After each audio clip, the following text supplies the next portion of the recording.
Genetics, epigenetics. Why might an understanding of this be the start to your healing journey? Hello, I'm Rodger Duckworth, and for the last 30 years, I've helped people overcome, not just manage, their chronic health conditions who are often at the edge of despair and hope. In the old days, back when I trained, we tended to be taught that genetics were hard-coded. I've got blue eyes. It's not going to change. That's not going to change. But epigenetics, there is actually a chemical substance around the DNA helix. And this is the epigenome.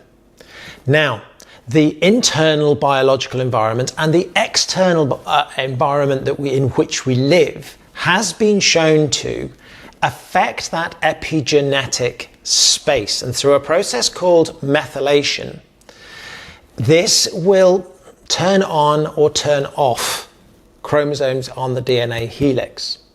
So that's complex. What does this mean?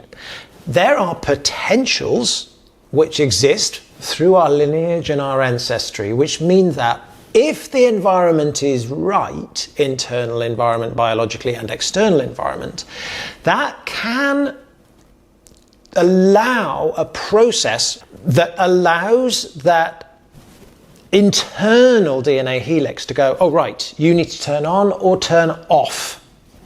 So we've got to get away from this idea that DNA is just the way it is and ever thus it will be. You often hear people say, it's in my genes.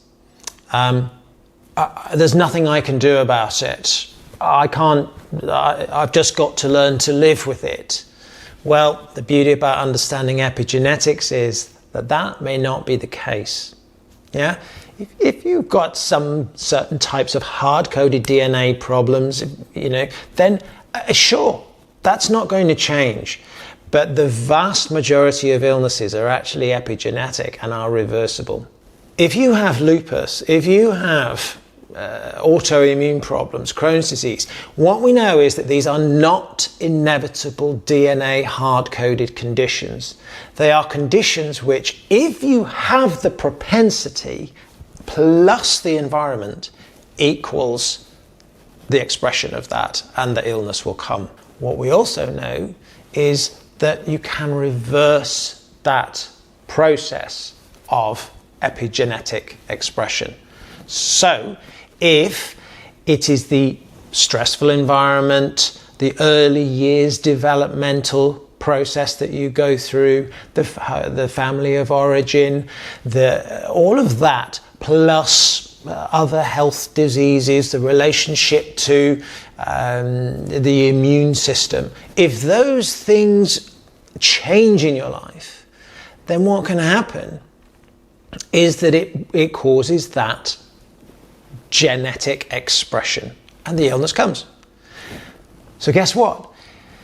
If we're able to change that internal stress processing, or we're able to do some trauma work to undo those traumatizing events, or that attachment trauma development work from early years, and so on, then that epigenetic process can be reversed.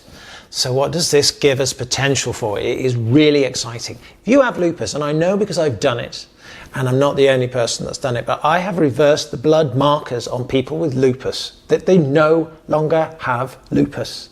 How amazing is that?